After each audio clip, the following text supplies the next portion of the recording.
व्यक्तीचे हान कार्य होऊन परमेश्वरी कार्याची चर्चा बैठक सुरू आहे। या चर्चा बैठकीत परमेश्वर कृपा उपस्थित आहे। आपण परमेश्वराला आणि बाबांना एकतेने प्रणाम करू। कार्यक्रमामध्ये स्वयं भगवान बाबा हनुमानजी उपस्थित आहेत, त्यांना माझा प्रणाम। आपल्या सर्वांचे सद्गुरू मानव धर्माचे संस्थापक महान त्यागी बाबा जमदेवजी उपस्थित आहेत, त्यांना माझा प्रणाम। आजच्या या कार्यक्रमात आपल्या सर्वांच्या मातोश्री आई आराणश्री त्या सुद्धा उपस्थित आहेत, त्यांना माझा प्रणाम। आजच्या कार्यक्रमाचे अध्यक्ष परमपूज्य परमात्मा एक सेवक मंडळाचे संचालक माननीय तापेश्वरजी वैद्य साहेब, त्यांना माझा प्रणाम। आजच्या कार्यक्रमाचे उद्घाटक माननीय श्री रामेश्वरजी जोगी साहेब, संचालक परमपूज्य परमात्मा एक सेवक मंडळ नागपूर उपस्थित आहेत, त्यांना माझा प्रणाम। आजच्या या कार्यक्रमामध्ये मंचावर बसलेले बाहेर गावावरून आलेले सर्व मार्गदर्शक कार्यकर्ता, ज्येष्ठ सेवक, समोर बसलेले माझे सेवक बंधू भगिनी, आपल्या सर्वांना हार्दिक प्रणाम। मी जेव्हा मागच्या वर्षी या कार्यक्रमात आलो होतो तेव्हा मी सांगितलं होतं, आठवत असेल वकील साहेब, की मंडळ हे बाबांनी तयार केलेलं आहे आणि ते सेवकांकरता केलेलं आहे। मंडळ हे कुठल्या कार्यकर्त्यांचे नाही, तर सर्व सेवकांचे आहे। आणि म्हणून आपण सर्वांनी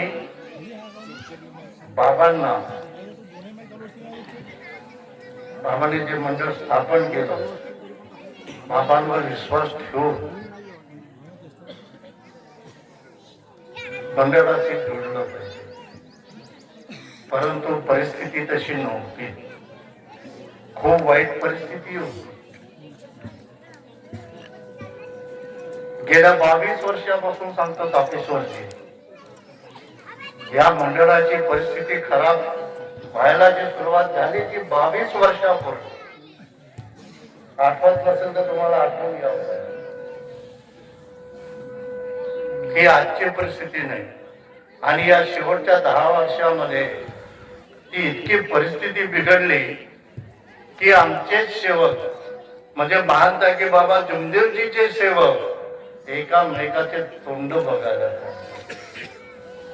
कारण कार्यकर्त्यांमध्ये निर्माण झालेला रोष, त्याचा अहंकार, मार्गदर्शकामध्ये मी सांगतो तेच करा ही विचार पद्धती, आणि या विचार पद्धतीमुळे या मंडळाचे 1998 की 99 मध्ये पासून 13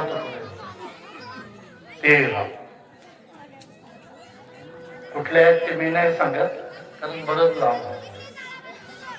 14वा तुकडा एक तयार झाला आहे, तो कधी पुढे मला माहित नाही। आणि म्हणून जेव्हा यावेळेस मला वकील साहेबांनी फोन केला की तुम्हाला परत 4 तारखेला यायचंय आणि तुम्हाला तुमचे अध्यक्ष पद बसवायचे आहे. मी त्यांना सांगितलं, बाबा एक काम कर, कारण याच्यापूर्वी ते जेव्हा पॉम्पलेट छापायचे त्या पॉम्पलेट मध्ये ते आपल्या मंडळाच्या ऐवजी त्याच्यामध्ये काही नावं बदलून कुठे बहुउद्देशी काही कधी निवासस्थान कधी काही अशा प्रकारचे पॉम्पलेट होते. तेव्हा मी त्यांना मागच्या वर्षी सांगितलं होतं, मी तुमच्याकडे कार्यक्रमाला येईल, पण मला फक्त मंडळाचं नाव पाहिजे, बाकी कोणाचं नाव नको. पण तो वाईट परिस्थिती अशी आहे की काही लोकांनी मंडळाचं नाव सुद्धा बदलून टाकलं, मंडळाच्याच लोकांनी. त्याच्यामध्ये त्यांनी वर्धमान नगर हा शब्द टाकला. हा शब्द तुमच्याकडे कुठून आला? कुठून आला हा शब्द? कुठून आला? त्याच कारण असं आहे की तिथे व्यक्तिविशेष हा कार्यक्रम सुरू होता 22 वर्षात. व्यक्तिविशेष. काल मी सांगितलं खापा या ठिकाणी, खाप्याला असतील त्या लोकांना आठवत असेल. हा व्यक्तिविशेष कार्यक्रम नाहीये, हा बाबा विशेष कार्यक्रम आम्ही करतो आहोत. आणि म्हणून आम्हाला बाबांच्या बाबतीत आम्हाला आदर केला पाहिजे. तुम्ही शब्द घातल्यामुळे बाबांचा अनादर करता आहात असं माझं स्पष्ट मत आहे. तुम्हाला पटते की नाही पटत मला माहिती नाही, पटलं सोडून द्या, पटलं असं तर विचार. आणि काल मी तिथे एक शब्द वापरला की मी मंडळाला सूचना करतो. सूचना शब्द वापरला वैद्य साहेब, काल जोगी साहेब म्हणते त्यांच्या गावाचा कार्यक्रम होतो. हा म्हणजे तिला होते काहीतरी कारण असतात, तर तिने सांगितलं मी तुम्हाला फक्त सूचना करतो आहे की जे काही बदल झालेले आहेत ते तुम्ही पूर्ववत करा, ते तुम्ही पूर्ववत करा. आणि ते पूर्ववत केल्यानंतर आज जे सेवक या मंडळाला सोडून गेलेले आहेत हे सेवक पुन्हा या मंडळाशी जुळतील अशी मला पूर्ण आशा आहे. आणि म्हणून मी वकील साहेबांना सांगितलं ठीक आहे मी येतो आहे, कारण माझे जवळजवळ सगळे प्रोग्राम रोज सुरू आहे. आज वयाच्या मानाने जरा थोडं माझं 79 त्या वयामानाने जरा थोडा त्रास होतो. कंटिन्यू प्रोग्राम झाले की रात्री सुद्धा थोडासा शरीर साथ देत नाही, कधी झोप लागते कधी लागत पण नाही.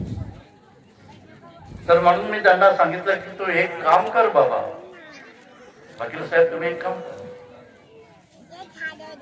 तुम्ही मंडळाला एक पत्र लिहा, आमच्या सालाबादाप्रमाणे 4 तारखेला कार्यक्रम आहे, मंडळाने परमिशन द्यावे.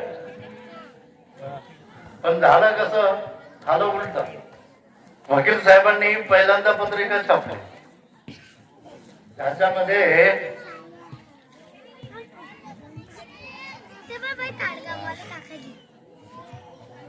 कार्यक्रमाचे अध्यक्ष बाळोजी शेळके आणि कार्यक्रमाचे उद्घाटक सुधीर पत्र आणि त्याच्यानंतर पत्र लिहिलं. त्यांना बोलावलं, त्यांनी मला नंतर ते सांगितलं, त्यांना बोलावण्यात आलं, चर्चा झाली, सगळं काही झालं. हा परिणाम कसा झाला? मंडळाच्या त्या सर्व जे संचालक आहे, अध्यक्षापासून संचालक पर्यंत 15 लोकांची बॉडी, त्यांच्यावर हा कसा परिणाम झाला? हे कोण घडवत आहे? मी, तुम्ही, जोगी, वैद्य की आणखी कोणी? कोण घडवत आहे? हे सगळं जे काही घडवतोय तो बसलाय आपल्याला. फक्त विचार शुद्ध हवे. आणि मी त्या शुद्ध विचारानेच वकील साहेबांना सांगितलं. वकील साहेबांनी मला सगळी हिस्ट्री सांगितली, तिथे काय काय घडलंय ते मी त्याच्यात जाऊ इच्छित नाही. त्याने मला विचारलं, बाबा असं असं झालंय तुमच्या अध्यक्षपदा. म्हटलं कॅन्सल, लगेच कॅन्सल. बोलू का कुठे? हा बरोबर आहे ना, लगेच सांगितलं. जर मंडळाचे लोक जर येत असतील तर मी पहिल्यांदा येतो. नाही म्हणे, मी त्यांना सांगितलं की जोपर्यंत बाळू शेळके मला उत्तर देत नाही, मी हा कार्यक्रम हे अध्यक्ष उद्घाटन मला मान्य नाही. खरं आहे का? खरं आहे. मी सांगतो मला फक्त बाबाचे कार्य पाहिजे, मला खुर्ची नको ना, मान सन्मान नको. मी तुमच्यासारखा आधी साधा सेवक आहे. आजही या मार्गात आल्यापासून आधी सेवक आहे. बाबांनी सांगितल्याप्रमाणे एक मला वाटतं एक सुरुवातीला होतो मंडळाचा संचालक, परंतु आधी मुंबईला बदली झाल्यामुळे त्यावेळेसचं वातावरण बघून मी ते राजीनामा देऊन टाकला आणि माझं संचालक बदलून होतं. तर आमच्या सर्व सेवकांमध्ये हे पाहिजे की पहिले मी सेवक, पहिले मी सेवक, मग नंतर पदाधिकारी. बाबांनी आपल्याला जी पदवी दिली आहे ती सेवक म्हणून दिली आहे आणि बाबांनी जी सेवक म्हणून पदवी दिली आहे ती परमेश्वराने दिली आहे. म्हणून बाबा त्या परमात्मा एकचे सेवक. ती शक्ती, दिव्य शक्ती, त्या दिव्य शक्तीचे बाबा सेवक आणि आम्ही बाबांचे सेवक. मान्य आहे का तुम्हाला? आहे का मान्य? अरे हो म्हणालेच नाही म्हणा. आहे का? आहात का सेवक तुम्ही? परमेश्वराचे आहात की कुणाचे सेवक आहात? परमेश्वर तुम्ही ताई आहात ना? मग उद्यापासून तुम्ही म्हणाल का की मी या संस्थेचा सेवक, मी त्या मंडळाचा सेवक, मी या मार्गदर्शकाचा सेवक, हे म्हणाल का तुम्ही? नक्की नाही म्हणणार, नाही म्हणणार ना? फक्त बाबाला धरायचं. काल बोलता बोलता आमचे ज्येष्ठ मार्गदर्शक जगन्नाथ भाऊने सांगितलं की बाबांनी कुणाला अधिकार दिला. बघा किती आम्ही कसं त्याचं विश्लेषण करतो. त्याचे एक उदाहरण सांगतो मी तुम्हाला.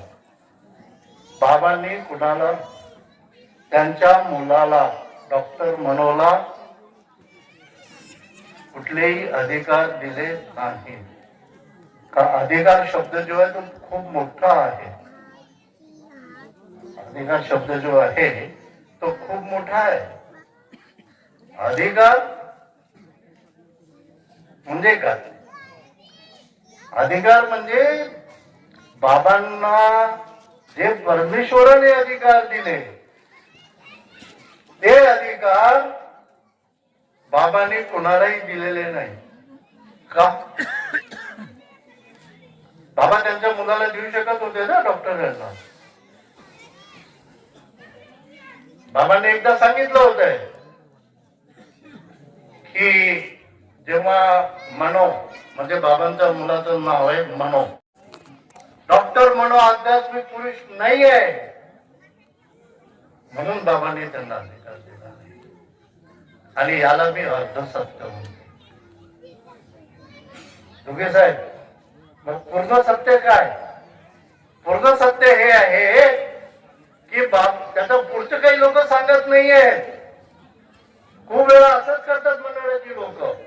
आणि जेव्हा मी तुम्हा लोकांना सांगतो तेव्हा ही लोक मला नाराज. खरं आहे का होता साहेब? हे बघा हो म्हणतात. मी हे नाही पण म्हणायला तयार नाही. काय बरोबर आहे ना? मला तर वाटतं की या लोकांनी नाराज व्हायला पाहिजे. बाबांनी सांगितलं, काय सांगितलं? ज्या दिवशी माझ्यासारखा त्यागी पुरुष जन्माला येईल. ज्या दिवशी त्यागी मानव जन्माला येईल त्या दिवशी माझी जागा तो घेईल.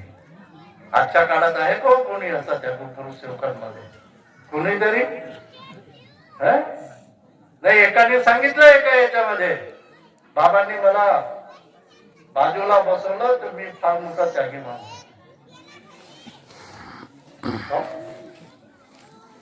काय म्हणता एवढं खरं आहे का? बघा हे हो म्हणतात हो म्हणून हे पण हो म्हणतात. मी कुठली गोष्ट लपवत नाही. अगदी स्पष्ट आहे असेल तर स्पष्ट बोलायचं. कारण बाबांनी सांगितलं. कारण मला एक रोज ट्विट येत आहे काय सत्याकरता तुम्ही एकटे पडलात तरी चालेल पण सत्य सोडू नका. कुणाच्या पायाशी लोळण घालू नका. रोज ट्विट येत. त्या माणसाचं नाव नाही सांगत नाही. खरं आहे का? सत्याकरता मग बाबांनी सत्य शिकवलं आहे आणि आम्हाला त्या सत्याकरता आम्हाला उभं व्हायचं. तर अर्ध सत्य काय मी तुम्हाला सांगितलं आणि पूर्ण सत्य काय तेही सांगितलं. आता दुसरं उदाहरण सांगतो. अर्ध सत्य कसे लोक सांगतात ते बाबांनी सांगितलं पंचांगत पाहायचं. किती लोकांना माहिती जुने सेवक असतील आता काका बोलून गेलो काय म्हणतात लोहारा हा हे सांगून गेले की बाबा कसे होते. ज्यावेळेस षष्टीचं आव्हान यायचं त्यावेळेस बाबा पंचांग पाहत होते आणि कुठल्या दिवशी षष्टी आहे ते सांगायचं. आणि हा पंचांग ते मागवत होते. ते स्वतः त्यांच्या घरी राहत नव्हते पण हा पंचांग रामाजी महोदयकर बाबांच्या घरासमोर जे राहत होते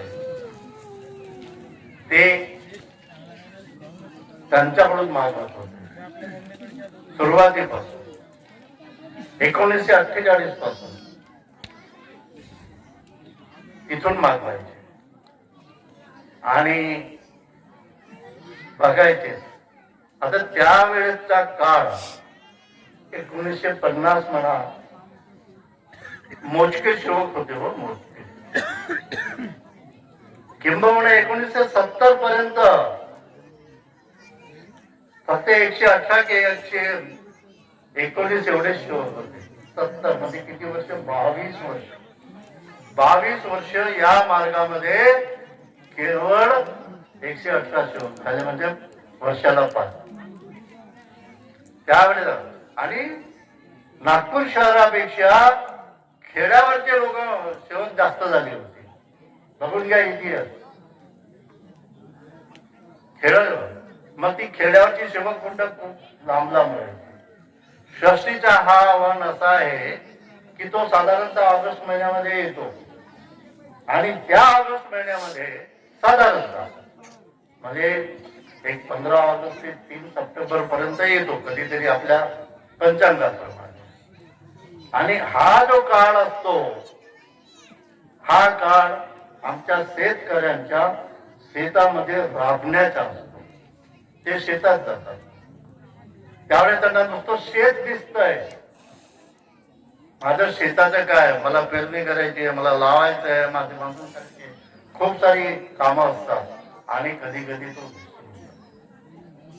जेव्हा तो विसरून जातो आणि मग बाबांकडे येतात सगळं आठवत. बाबा षष्टी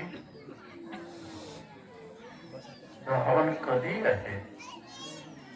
अरे षष्टी तर झाली. मग बाबा आम्ही काय करायचं? त्या काळातलं सांगतो मी 75 वर्षापूर्वी किंवा 70 वर्ष किंवा 60 वर्षापूर्वी 60 वर्षापूर्वीचा इतिहास बाबा म्हणायचे अरे काय करायचं? एक लक्षात ठेव. बाबाने साधा शब्दात सांगितलं. काय सांगितलं? साधा शब्द त्यांनी हे सांगितलं अरे राखी आली ना तर राखीपासून 6वा दिवस म्हणून हवन करून टाक. काय विचारायची आवश्यकता नाही. बरोबर आहे. आणि ठीक आहे, नाही तर मग मी ज्या दिवशी सांगतो ते तर तुला नाही कळलं तर सगळ्या दिवशी कर, आम्ही कळलं तर त्या दिवशी कर. कारण एका शेवकाला जरी माहीत झाला तर तो दुसऱ्या शेवकाला सांगण्याकरता 5 किलोमीटर किंवा 10 किलोमीटर कशाला देईल, कारण सगळे शेवक मी करून गेले. पण बाबा पंचांग पाहत. आता मी हे का सांगितलं, काही सेवकांनी जे माझ्यासारखे अति हुशार होते, मी अति हुशार समजतो, हुशार नाही समजतो, पदगारे बसतात माझ्याकडे.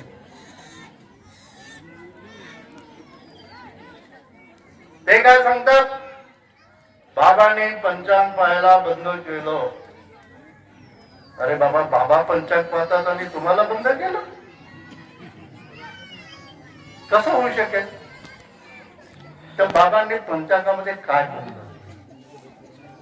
बाबांनी पंचांगामध्ये हे पाहायला सांगितलं की जेव्हा माझ्याकडे खूप काही कार्य होतात, जसं आपला हवन होतं, कुणाला मुलगा होतो, कुणाला लग्न ठरवायचं असतं, कुणाला आणखी काही अशा बऱ्याच साक्षरंत ठरवायचं असतं, मुली बघायची असते, तर त्यावेळेस आपण लोक या मार्गात यायच्या अगोदर पंचांग बघून किंवा त्या ब्राह्मणाकडे जाऊन विचारत होतो, मला मुलगी बघायला जायचंय, कुठला वेळ, कुठला दिवस, मी किती वाजता बघायचं ते सांगा.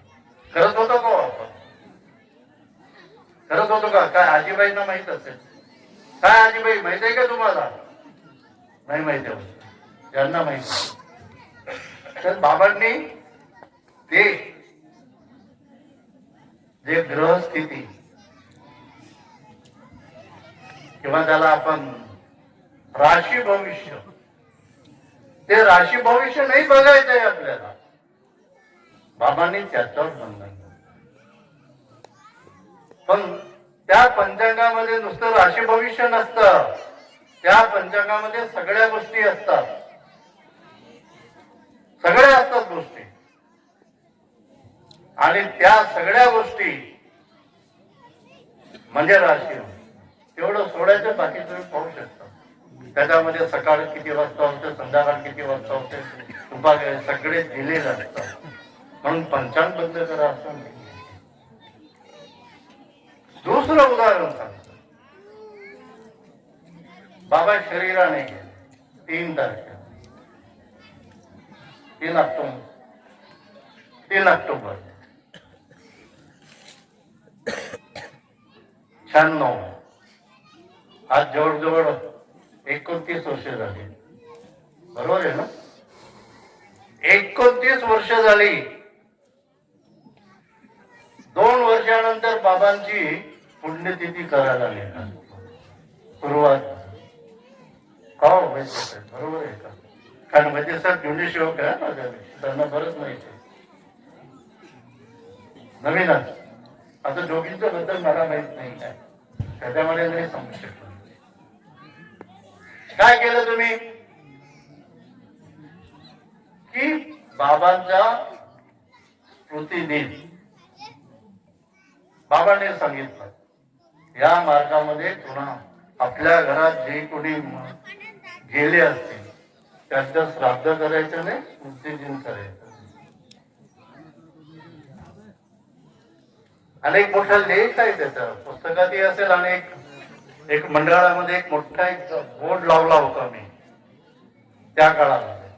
आता तो बोर्ड तिथे काही सापडत नाही, कुठे काढून फेकलं की काय केलं. एवढी मोठी बाबांची कृपा, बाबांनी स्वतः लावायला सांगितलं ते, आणि आम्ही त्याला काढून फेकून दिलंय. खरंच आम्ही बाबांचा मान करतो का? आम्ही खरंच बाबांचा आदर करतोय का? आम्ही खरंच बाबांच्या आदेशाचं पालन करतो का? विचार करा. आम्हाला बाबांचा आदेश येतो. खूप वेळा मी सांगितलं आणि त्याचे उत्तर काय मिळालं नाही. हो बाबा आपले फार मोठे संत आहे, फार मोठे विद्वान. बाबांनी आम्हाला दुरुस्त केलं आणि म्हणून आम्ही त्यांची पुण्यतिथी करतो. वाईट वाटते का तुम्हा लोकांना? नाही वाटत? मला वाटत.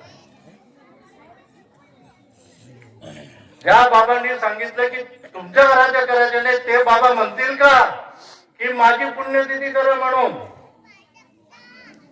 म्हणतील का इथून कोणीतरी? मग का करता? आमची मर्जी, आमची मर्जी, आम्ही म्हणू ते करू. काय मेहर साहेब?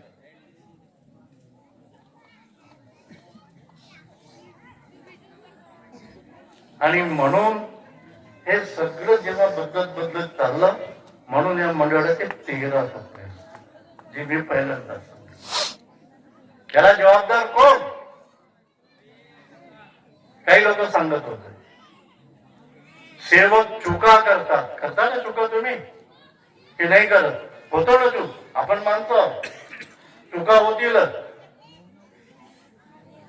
पिता पुत्राचं भांडण होईल कशाच्या वरून तरी, सासू सुनेचं भांडण होईल कशावरून तरी. सांगितलं सासू सुनेचं भांडण आमचं काटेकर साहेबांनी एक छान उदाहरण दिलं.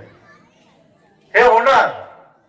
संसार आहे, संसारात भांडी आहे, एकामेकाला भांडी लागली की त्याच्या आवाज येईल.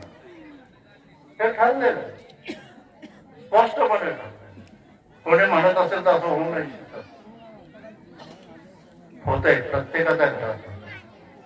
तर विचार, माझे विचार, माझ्या भावाचे विचार, माझे विचार, माझ्या मुलाचे विचार, माझे विचार, माझ्या बायकोचे विचार जेव्हा पटत नाही तेव्हा ह्या गोष्टी उद्भवतात आणि आपण ते करतो. हे आपण करतो. म्हणून काय तुम्ही घर सोडणार? घर सोडणार का? नाही ना. कारण ती आपल्या हिंदू संस्कृतीमध्ये ही पद्धत नाहीये. आताच एका काकांनी सांगितलं की आजकालच्या मुली फार हे होतात, कुठे काही करतात, म्हणून मुलींना सांभाळा. नक्की 100%. आजकालच्या मुली पण घर सोडायला लगेच तयार होतात. काही झालं की आईला मानत नाही, बापाला मानत. अगदी सत्य परिस्थिती आहे. पण या मार्गात जर तुम्हाला तुमचं जीवन, तुमचं आयुष्य जर यशस्वी करायचं असेल तर बाबांनी दिलेली शिकवण, सत्य मर्यादेची जाणीव, तत्व शब्दां नियमांचं पालन, ह्या सगळ्या गोष्टी आपल्याला करायला. बघा तुमचं आयुष्य कसं फुलासारखं जात आहे शेवटपर्यंत. तर कुठेतरी मला वाटतं एकाने सांगितलंय की ती बाई गेली, तिला दुःख होतं. कोणी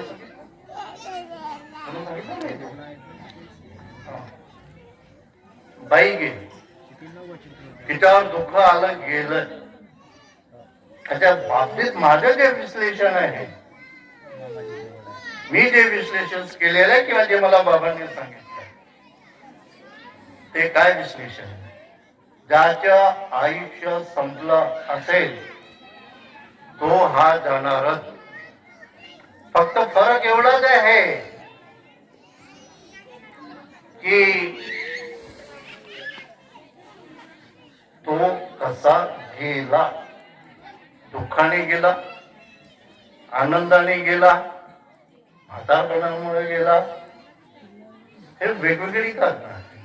पण आयुष्य संपलं की जाणार. तो दुःख भोगून जाईल, नाही तर नाही जाईल.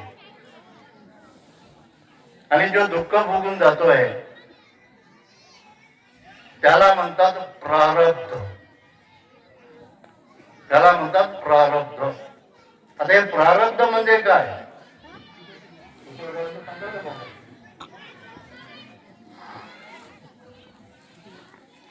त्याला म्हणतात प्रारब्ध. प्रारब्ध म्हणजे काय? जेव्हा माणूस जन्माला येतो, जेव्हा माणूस जन्माला येतो परमेश्वर त्याला जेव्हा जन्माला घालतो मानवाला, त्यावेळेस त्याच्यामध्ये तो 11 गुण भरून देतो. 11 गुण, चांगले आणि वाईट. आणि या 11 गुणामध्ये बाबांनी फक्त आपल्याला 3च गुण सांगितले. जर आमचं जीवन व्यवस्थित करायचं असेल तर हे 3 गुण कोणते? सत्य, मर्यादा आणि प्रेम. या 3 गुणामुळे माणूस ध्येयवादी बनतो. माणूस हा ध्येयवादी बनतो. आणि हा ध्येयवादी झाला की तो परमेश्वराजवळ जातो. आणि जे 11 गुण जे आहे, लोभ, अहंकार, राग, असे जे काही आणखी गुण आहेत, त्या गुणाच्या मागे जर धावला तर त्या माणसाचे आयुष्य बरबाद होत. तो नाही टिकत. मग तो या मार्गात असो किंवा आणखी कुठल्याही एखाद्या साधूचा किंवा एखाद्या काय म्हणतात समर्थांचा तो शिष्य असतो. आणि ही गोष्ट जर सांभाळायची असेल आम्हाला, तर ते आम्हाला स्वतःला घडवायची. मी नाही माझ्या मुलाचे आयुष्य घडवू शकत. लहान असेल तोपर्यंत सांगू शकतो. एकदा तो मोठा झाला की नाही सांगू शकत त्याला. त्याला त्याचं स्वतःचं जीवन बनवायचं. आणि या स्वतःच्या जीवनामध्ये त्याला सगळ्या गोष्टी कराव्या लागतात. आणि म्हणून आम्ही बाबांना पहिल्यांदा ओळखलं पाहिजे. कुठल्याही ठिकाणी बाबांचा अपमान करू. काल मी सांगितलं, या पत्रिकेमध्ये कुठे प्रेरणा स्रोत म्हणून आहे का वैद्य साहेब तुमच्या पत्रिकेमध्ये? तुम्ही जेव्हा त्या कार्यक्रमाची पत्रिका देता संघाचा, त्याच्यामध्ये एक प्रेरणा स्रोत हा शब्द आहे.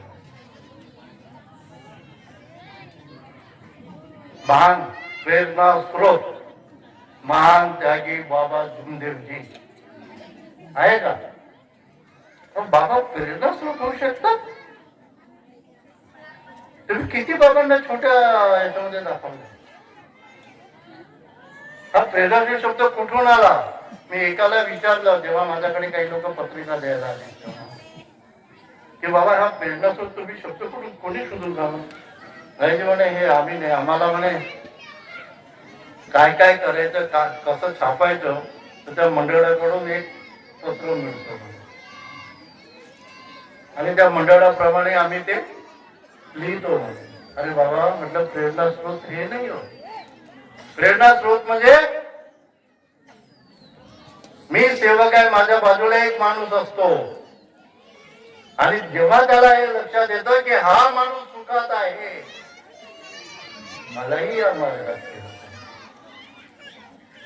मलाही या मार्गात गेलं पाहिजे, म्हणजे त्या मानवाच्या प्रेरणा स्रोत कोण? मी. आपला भवन जे बनवलंय त्या भवनाची कल्पना बाबांना कुठून आली? तर त्या सुरत दौऱ्यावरून. सुरत दौरा झाला तिथून आली आणि तिथून बाबांना म्हटलं की आपल्याला सुद्धा असं एक भवन पाहिजे.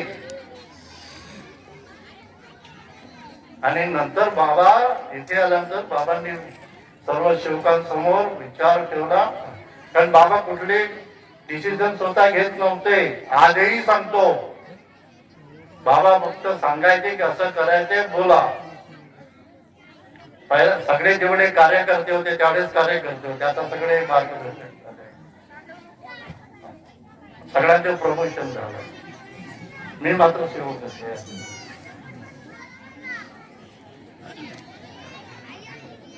तर सांगायचे, बोला हे असं आहे, असं आहे, तुमचं काय मत आहे?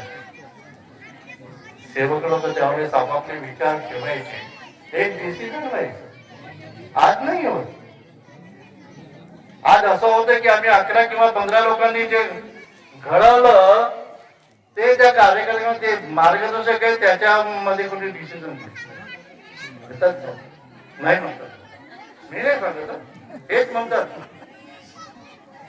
याचा अर्थ असा आहे की मी शुद्ध खोटा माणूस आहे हे कोणी म्हणू शकत. जे घडले ते सांगतो आणि तुम्हाला प्रूफ करून सांगतो. आणि म्हणून मला वाटतं मी तुम्हाला आज जाता जाता एक तारीख सांगून देतो. मंडळाचं नाव सुरुवातीला जेव्हा 79 ला मंडळ झालं तसं मंडळ तर 1966 पासून झालं. त्यावेळेस त्याचं वेगळं नाव होतं, मंडळ नव्हतं, संघटना म्हणून नाव होतं. संघटनाचे मग 69 मध्ये मंडळ म्हणून झालं. त्याच्यानंतर 79 मध्ये त्याची रजिस्ट्री झाली. त्या 79च्या अगोदर मंडळाचं नाव जे ठरवलं होतं, तारीख सांगू वैद्य साहेब, तारीख सांगून टाका. फक्त माझ्याकडे माझ्या डोक्यात नाही आहे.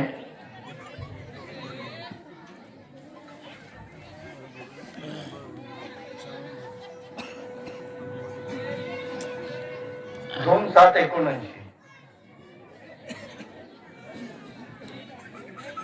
मंडळाचे नाव श्री भगवान परमात्मा एक. हे कुठे ठरलं? बाबांच्या निवासस्थानी जेव्हा बैठक झाली त्याच्यामध्ये. त्याच्यानंतर बदल केला. ते भरणे वाटून 26/8/79 तो आणखी वेगळा.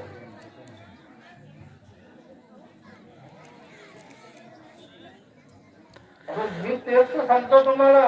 मी कुठे तुम्हाला काही वेगळं सांगतोय? हे बघा, बडवाई साहेब म्हणतात हेच ना होतोय. सगळे प्रूफ आहेत, सगळे प्रूफ आहेत. फक्त मंडळांच्या काही लोकांना वाटतं की शेळके हा काही लोकांना सांगतो आणि काही घडवतो. मी तुम्हाला इथले सगळे प्रूफ दिले, जेवढं सांगितलं. त्याच्यानंतर बदल झाला आणि 12/10/81 ला 79 ला मंडळाचं रजिस्ट्रेशन झाल्यानंतरही 12/10/81 ला ही बैठक झाली बाबांच्या दिवस. तर त्यावेळेस आपली बिल्डिंग नव्हती. आपली बिल्डिंग 86 मध्ये आली. तेव्हा त्यांनी बालबामध्ये नमद केलं आणि बाबांना सांगितलंय, परमपूज्य परमात्मा एक सेवक मंडळ नागपूर, वर्धमान नगर नाही, किंवा तुमचं टिमकी नाही. आणि आम्ही ते बदलले. खरंच का आम्ही बाबांची आदर करतो? खरंच करतो का?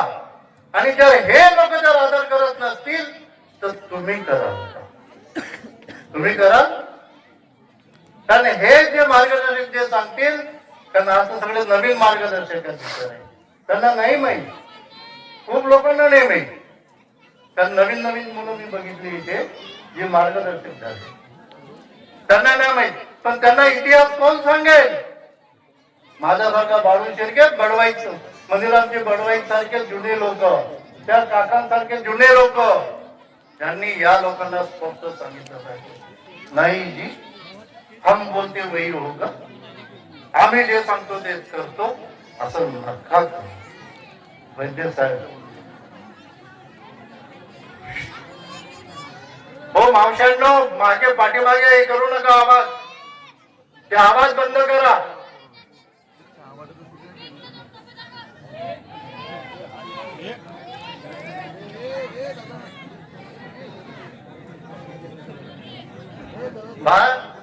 हे करा.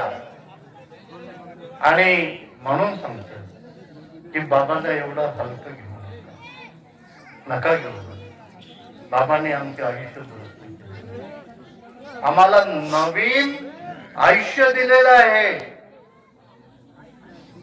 नवीन आयुष्य दिलंय आणि ते सुखकर आयुष्य दिलेलं आहे. आणि या सुखकर आयुष्याकरता आम्हाला जगायचंय. आमच्या पिढीला, पुढच्या पिढीला, त्याच्या पुढच्या पिढीला हे सांभाळून घ्यायचं आहे. आणि म्हणून आज सर्व शिवकांची एकता ही महत्वाची आहे. आणि म्हणून मी जाता जाता एकदा सांगून जातो, बाबा हे प्रेरणास्रोत होऊ शकत नाही. बाबा हे दुःख आणतात. बाबांनी आमचं दुःख दूर केलं ना, की परमेश्वराने केलं. बाबांनी सांगितलंय की मी परमेश्वराला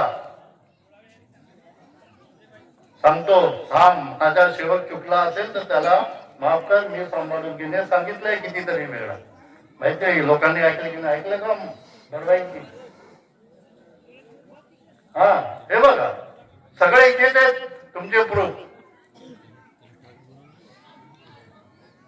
आणि म्हणून बराच वेळ झालेला आहे. आणखी आपले 2 लोक बोलायचे आहेत, त्यांनाही वेळ दिला पाहिजे. आणि म्हणून मी जाता जाता एकच सांगून जातो, बाबांनी स्वतःला परमेश्वर नाही म्हणून घेतलं तरी पण बाबा हे परमेश्वर रूपी मानव आहे. आणि म्हणून जाता जाता सांगतो की बाबा हे साधू नाही, ना साधू, ना संत, ना महंत. महान त्यागी बाबा जुमदेवजी आहेत, अनंत भगवंत. आपल्या सर्वांना माझा